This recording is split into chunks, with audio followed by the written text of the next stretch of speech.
What if the real danger after 75 isn't your blood pressure, your balance, or even your memory, but the conversations you choose to entertain? Most people think aging is about protecting your body, but only the wisest seniors understand it's about protecting your peace, your dignity, and your energy. Because at this stage, every word costs something. And here's the quiet truth nobody says out loud. After 75, conversations can either extend your life emotionally or drain it faster than any illness ever could. I've seen it happen. A sharp, independent 78-year-old man who handled his finances perfectly walked a mile every morning, but slowly became bitter, not because of disease, but because he kept stepping into the wrong discussions at family dinners. Small comments, tiny debates, pride battles, and over time, his smile changed. So today, let's talk about the 5 dangerous conversations that only wise seniors over 75 learn to avoid, not because they are weak, but because they finally understand the math of peace. Conversation number 1, arguing about the past. This one feels harmless. Back in my day, if you had listened to me. It starts nostalgic but turns into a courtroom. And here's the problem. The past cannot be edited. When you debate history with your children or grandchildren, you're not correcting facts, you're reopening emotional files. And those files are heavy. The wise senior pauses, smiles, says, maybe you're right. Not because they lost, but because they won't waste energy prosecuting memories. Short sentence, let it go. Conversation number 2, financial comparisons. Talking about who has more, who wasted what, who should inherit this, who deserves that. Money discussions after 75 often carry invisible tension. Even innocent curiosity, how much did that house cost, can turn into judgment, and judgment creates distance. The wise elder understands something powerful. Wealth at this age is measured in calm mornings and respected silence, not numbers in accounts. So they redirect, change topic, ask about health, ask about dreams, because peace compounds faster than interest ever will. Conversation number 3, health competitions. You know the ones. My surgery was worse. My pain is stronger. My doctor said. Suddenly the room becomes a contest of suffering, and pain should never be a competition. Yes, aging brings aches, but repeating them daily programs the mind toward decline. The wise senior shares what's necessary, then shifts to gratitude. I'm still here. That sentence alone is powerful, abrupt, grounded, true. Conversation number 4, political battles that raise blood pressure but solve nothing. Now listen carefully. Having opinions is not the problem. Losing emotional control over them is. At 75, your nervous system deserves gentleness.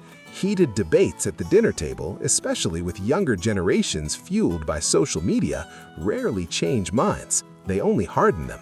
The wise senior asks one question instead. Help me understand why you see it that way. And then they listen, not to respond, just to observe. Sometimes silence protects legacy more than loudness ever could. And conversation number 5, the most dangerous one, is talking badly about yourself. I'm useless now. I'm just a burden. Those words seem small, but the brain listens, always. Self-degrading humor becomes belief over time, and belief shapes posture, voice, even how others treat you. The wisest seniors guard their self-talk like treasure. They might joke, but never at the cost of their worth. Because after 75, dignity is oxygen. Lose it, and everything feels heavier. Now, here's something subtle most people miss. Avoiding these conversations doesn't mean withdrawing from life. It means choosing depth over drama. It means asking grandchildren about their fears instead of correcting their grammar. It means telling stories without attaching lectures. It means saying less, but meaning more. There's a calm authority in elders who don't need to win arguments, and people feel it. Energy shifts around them. They become safe to sit near, safe to talk to. And that safety? It's influence, real influence, the kind that lasts longer than opinions. I once asked an 82-year-old woman what changed most after she turned 75. She didn't say her body, she said her filter. "I stopped attending arguments I wasn't invited to," she laughed. And that sentence stayed with me, because that's wisdom. Not isolation, not silence, discernment. Very short sentence. Choose carefully. You see, after 75, time feels different. It's not endless. So why spend it defending ego? Why spend it revisiting settled storms? The younger generations are still building identity. You are protecting legacy. Different missions, different energy. And when you avoid these 5 dangerous conversations, something unexpected happens. People start seeking your advice more because calm attracts curiosity. Stability invites respect. Drama repels both. And yes, sometimes you will feel the urge to correct, to prove, to remind everyone of your sacrifices. That urge is human, but wisdom whispers, is it worth it? Pause there. That pause can save relationships. It can protect blood pressure.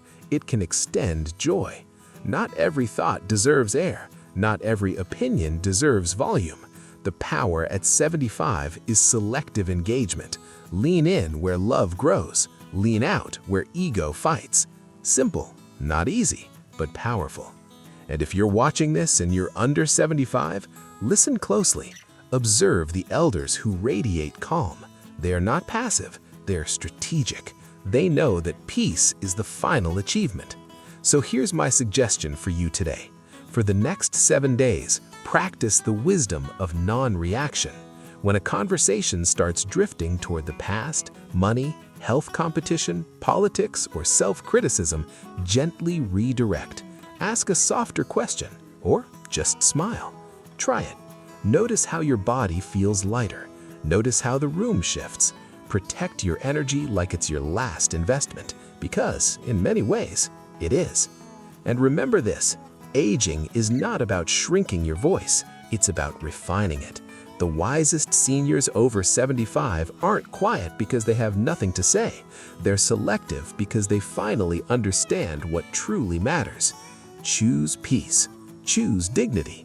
Choose the conversations that add life to your years, not years to your arguments.